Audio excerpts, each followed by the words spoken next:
बिस्मिल्लाहिर्रहमानिर्रहीम। प्यारे दोस्तों, अस्सलाम वालेकुम। मैं उस्ताद ग़ुलाम रसूल। आज का मौजू है बकरियों के पेट में 5 मर्ज़ें होती हैं, उनका इलाज मैं आपको बताता हूं। और प्यारे दोस्तों, वीडियो शुरू करने से पहले नए दोस्त चैनल को सब्सक्राइब कर लें और लाइक का बटन भी दबाएं। प्यारे दोस्तों, एक तो ये है वीडियो मुकम्मल आप देखें ताकि आपको मुकम्मल इन 5 मर्ज़ों का पता चल सके जो बकरियों में आम पाई जाती हैं। नंबर 1 ये है कि बकरियों के पेट में दर्द का होना। दर्द होता है बकरी के अंदर में, या तो पेट बंद हो जाता है मेंगने वगैरह, या अंदर में कोई ऐसा कांटा चुभ जाता है।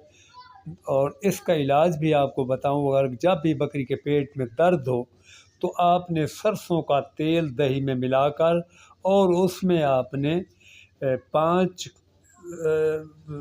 टैबलेट डालनी है बीच में, बस्कोपान या हायोसिन, या आपने जो है सिपास्रेड, ये इंसानों वाले मेडिकल स्टोर से मिलेंगी। ये आप 5 बीच में गोलियां रगड़कर और सरसों का तेल कमाबेश 20 ग्राम और 20 ग्राम दही ये दें। इंशाअल्लाह ताला एक ही खुराक से पेट का दर्द ख़त्म हो जाएगा। अगर बीच में कोई चीज़ चुभी हुई हो तो बाद में भी बकरी पेट का दर्द महसूस करे तो 2-3 दिन तक लगातार सरसों का तेल दही में मिक्स कर कर पिलाएं। नंबर 2, छोटा पेशाब बकरियों को बंद हो जाता है तो उसके लिए एक सादा सा इंजेक्शन है वो लगाएं, और उसका इंजेक्शन का नाम है ला 6 इंजेक्शन जी 2 लगते हैं, वो 2.5 सीसी में होता है और सस्ता सा इंजेक्शन है। उसकी कीमत 10 से 15 रुपए एक इंजेक्शन की है। आप 2 इंजेक्शन उसको लगा दें, इंशाअल्लाह ताला उसका छोटा पेशाब 10 से 12 मिनट में वो छोटा पेशाब कर देगी। और नंबर 3 ये है कि बकरियों का भूख का ना लगना। अगर भूख ना लगे तो उसमें 2-3 किस्में होती हैं। एक तो अगर आपने पेट के कीड़ों की दवाई वगैरह नहीं की, आपको 3 महीने हो गए और पेट के कीड़ों की आपने दवाई नहीं दी तो वो दें।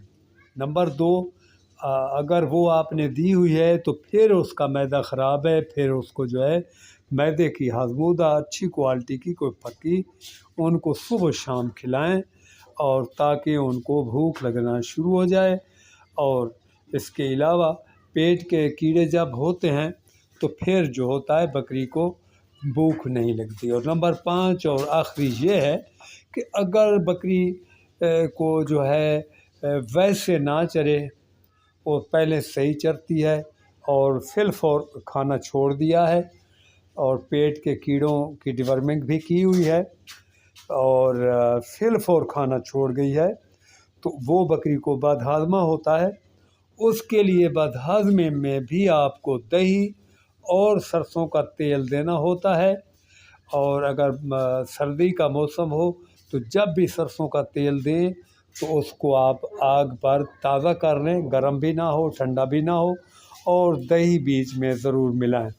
और मैं आपको बताता जाऊं कि आप सरसों का तेल जो है कभी भी बकरियों को ऐसे नहीं पिला देना उसमें कोई चीज़ मिलाए बगैर, चूँकि अगर ऐसे पिलाएंगे तो बकरी को दुतनू आ सकता है, और अगर सरसों के तेल का या डालडे घी का दुतनू आ जाए बहुत ही जालिम होता है, बाज़ औक़ात बकरियों को अस्पैर भी कर देता है।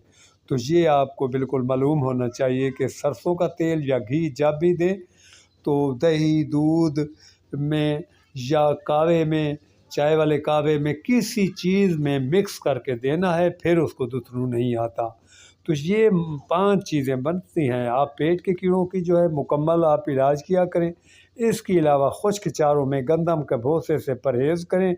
उसके कांटे होते हैं बीच में जो सिट्टे पर होते हैं, वो बकरी की किसी न किसी जगह पर जहाँ से ग़िज़ा गुज़र कर जाता है, उजरी है, पतोजरी है, नालियाँ वगैरह हैं, किसी न किसी में वो कांटा चुभ जाए तो फिर वो बड़ा मसला करता रहता है। तो फिर बहुत ज़्यादा हो तो बकरी को वो जो होता है जान से भी ले लेता है। तो इसलिए जब भी आप अपना बकरियां रखते हैं तो उधर भूसे जो 4 मैंने आपको बताए हुए हैं वो ही आप खिलाया करें, जैसा कि चने का भूसा, ग्वारे का भूसा اور مونگی کا بھوسا اور مونگ پھلی کا بھوسا، یہ 4 ایسے خشک چارے ہیں جو بکریوں کو ہم کھلا سکتے ہیں۔ اور سبز چارے تو کافی گرمی کے علیحدہ ہیں، سردی کے علیحدہ ہیں، وہ بھی کھلانے ہوتے ہیں، لیکن خشک چارے کے لیے ان چیزوں کا بندوبست کریں۔ اگر آپ کے ہاں بہت ہی مہنگا ملتا ہے تو پھر میں سمجھتا ہوں پہلے شیڈ بنانے سے آپ دیکھیں کہ کیا آپ کو بھوسے آرام سے کچھ نہ کچھ مل جائیں گے، ریٹ معقول لگے گا۔ اگر آپ بھوسوں کے ایریے سے دور دراز ایریے پر بیٹھیں گے تو پھر آپ کو یہ مشکلات تو ضرور آئیں گی۔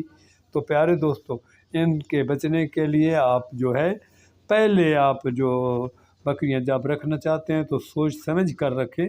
اگر تھوڑی تو ہوں تو آپ پاکستان کے کسی کونے پر بھی بیٹھے ہیں تو وہاں مل جاتا ہے۔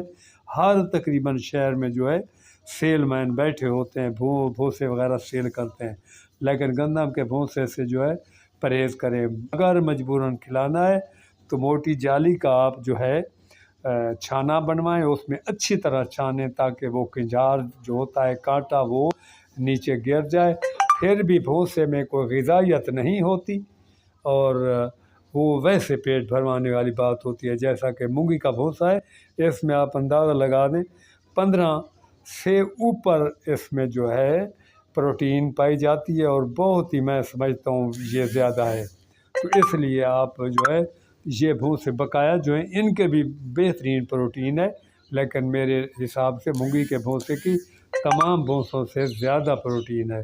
تو آپ یہ بھوسے کھلائیں، انشاءاللہ تعالیٰ آپ کے جانور درست رہیں گے اور ان مرضوں سے بچے رہیں گے۔ اور بچنے کا یہ طریقہ ہے، آپ پیٹ کے کیڑوں کی وقتاً فوقتاً ڈیورمنگ کریں، اور سرسوں کا تیل کم از کم 2 ہفتوں کے بعد 1 مرتبہ ضرور بکریوں کو دیں، اور بعد میں جو ہے آپ چھانے میں بھوسا ہو چنے کا یا کوئی بھی چھان کر کھلائیں تاکہ اندر ریتا بھی نہ جائے۔ تو پھر انشاءاللہ تعالیٰ آپ کو یہ اندر کی جو بیماریاں ہیں ان سے چھٹکارا حاصل ہو جائے گا۔ صحیح ہے جی۔ باقی جو سرسوں کا تیل وغیرہ یا کوئی بھی یہ میں ٹیبلٹ بتائی ہے پیٹ کے درد کے لیے، چاہے بکری گبن ہو چاہے خوراک ہو، جس حساب میں بھی رہ رہی ہے یہ آپ دے سکتے ہیں، اس میں کوئی مسئلہ مسائل والی چیز نہیں ہے۔ صحیح ہے جی۔ اللہ پاک آپ کا حامی و ناصر ہو۔ اب میں اجازت چاہتا ہوں۔ اللہ حافظ۔